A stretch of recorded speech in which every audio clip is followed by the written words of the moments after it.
11वीं शरीफ, क्या यह इस्लाम का हिस्सा है या एक नई परंपरा? कुरान और हदीस की रोशनी में सही राह। इंट्रोडक्शन। इंट्रोडक्शन। बिस्मिल्लाह हिर रहमान निर रहीम।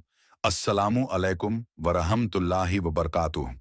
मैं आप सभी दोस्तों का स्वागत करता हूं आपके अपने चैनल हमदे बारी न थे मकबूल में। आज का विषय है 11वीं शरीफ, एक ऐसी प्रथा जो दुनिया भर में कई मुसलमानों के दिलों के करीब है। लेकिन सवाल यह है कि क्या यह इस्लाम का हिस्सा है या एक नई परंपरा? हम कुरान और सही हदीस की रोशनी में जानेंगे कि इस्लाम में 11वीं शरीफ की क्या शरई हैसियत है। 1. 11वीं शरीफ का परिचय और इसकी शुरुआत। बैकग्राउंड ऑफ 11वीं शरीफ। सबसे पहले हम जानेंगे कि 11वीं शरीफ का इतिहास क्या है और यह कैसे शुरू हुई। हजरत शेख अब्दुल कादिर जिलानी रहमतुल्लाह अलैह का नाम सूफीवाद की दुनिया में बहुत मशहूर है। उनका जन्म 477 हिजरी 1077 ईस्वी में इराक के जीलान प्रांत में हुआ था। उनका जीवन धार्मिकता, तौहीद और सूफीवाद के प्रचार में बीता। उनकी शिक्षाओं और उनकी सेवाओं के प्रति प्रेम और श्रद्धा के प्रतीक के रूप में 11वीं शरीफ का आयोजन किया जाता है। इसे रब्बी उस सानी के महीने की 11वीं तारीख को मनाया जाता है। यह परंपरा विशेष रूप से भारतीय उपमहाद्वीप में अधिक प्रचलित हुई है, जहां सूफीवाद और पीरी मुरीदी की परंपराएं लोगों के दिलों में रच बस गई हैं। 11वीं शरीफ की शरई हैसियत। इज इट इस्लामिक और बिदा? अब हम इस बात पर चर्चा करेंगे कि इस्लामिक दृष्टिकोण से 11वीं शरीफ की क्या शरई हैसियत है। कुरान और हदीस में बिदत या नवाचार से बचने के लिए बहुत स्पष्ट निर्देश दिए गए हैं। अल्लाह ताला ने कुरान में फरमाया है, आज मैंने तुम्हारे लिए तुम्हारे धर्म को पूरा कर दिया है और तुम पर अपनी नेमत पूरी कर दी है और तुम्हारे लिए इस्लाम को बतौर दीन पसंद किया है। सूरह अल-माइदा 5:3।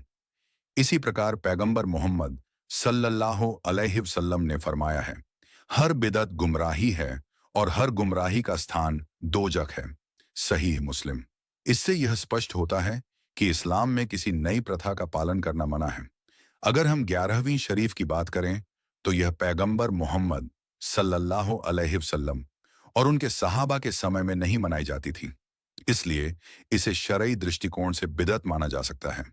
तौहीद, मात्र एक अल्लाह की इबादत, और 11वीं शरीफ का आपसी संबंध। अंडरस्टैंडिंग तौहीद एंड 11th शरीफ। 11वीं शरीफ शेख अब्दुल कादिर जीलानी रहमतुल्लाह अलैह की शिक्षाएं तौहीद यानी सिर्फ एक अल्लाह की इबादत के इर्द गिर्द घूमती थीं। उन्होंने हमेशा अपने अनुयायियों को अल्लाह से सीधा संबंध रखने और किसी को भी अल्लाह के साथ साझेदार नहीं ठहराने की शिक्षा दी। अगर किसी भी प्रथा में अल्लाह के अलावा किसी और से मदद मांगी जाती है या अल्लाह के अलावा किसी भी अन्य चीज की नियाज, नजर और पूजा की जाती है, तो यह तौहीद के सिद्धांत के खिलाफ है। 11वीं शरीफ के दौरान जो प्रथाएं की जाती हैं, जैसे कि शेख अब्दुल कादिर जीलानी रहमतुल्लाह अलैह से मदद की प्रार्थना करना या उनकी रूह से बरकत मांगना, वे तौहीद के इस्लामी सिद्धांत के साथ मेल नहीं खाती। यह इस्लाम की मूल शिक्षाओं से भटकाव का संकेत हो सकता है। चौथा, मक्का, मदीना, इंडोनेशिया और मलेशिया में 11वीं शरीफ का अभाव। वाई 11वीं Sharif is not practised in some Islamic countries? यह ध्यान देने योग्य है कि मक्का और मदीना, जो इस्लाम के पवित्रतम स्थान हैं, वहां 11वीं शरीफ जैसी प्रथाएं नहीं होती। वहां का इस्लामी वातावरण केवल कुरान और हदीस की शिक्षाओं पर आधारित है और यहाँ किसी भी नई प्रथा या बिदअत की इजाजत नहीं दी जाती। इसी प्रकार इंडोनेशिया और मलेशिया जैसे देशों में भी इस्लामिक शिक्षाएं कुरान और सही हदीस पर आधारित हैं। इन देशों में 11वीं शरीफ जैसी परंपराओं को मान्यता नहीं है क्योंकि ये पारंपरिक इस्लामी शिक्षाओं से मेल नहीं खाती। 5. सही इस्लाम का पालन कैसे करें? How to follow the true spirit of Islam. दर्शकों को कुरान और हदीस की शिक्षा की ओर वापस लाना बेहद जरूरी है। इस्लाम का मूल सिद्धांत है कि जो कुछ भी धर्म के रूप में अपनाया जाता है, उसे पैगंबर मोहम्मद सल्लल्लाहु अलैहि वसल्लम और उनके सहाबा के समय से प्रमाणित होना चाहिए। बिदअत से बचना और अपनी इबादत को शुद्ध रखना इस्लाम के प्रमुख आदर्शों में से एक है। इस्लाम की सच्ची रूह को समझने के लिए हमें चाहिए कि हम केवल कुरान और सही हदीस की रोशनी में अपने धार्मिक कार्यों को अंजाम दें। इससे हमारा ईमान मजबूत होगा और हम दीन के सही मार्ग पर रहेंगे। छह, निष्कर्ष, कंक्लूजन। अल्लाह की तौहीद और पैगंबर मोहम्मद सल्लल्लाहु अलैहि वसल्लम की सुन्नत का पालन इस्लाम की सच्ची रूह है।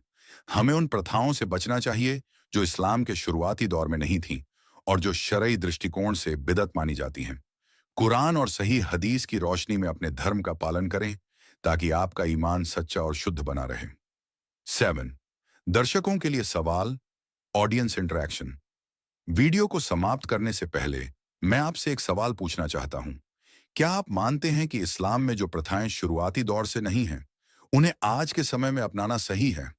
अपनी राय नीचे कमेंट सेक्शन में जरूर बताएं। और अगर आपको यह वीडियो पसंद आया हो तो लाइक, शेयर और सब्सक्राइब करना न भूलें।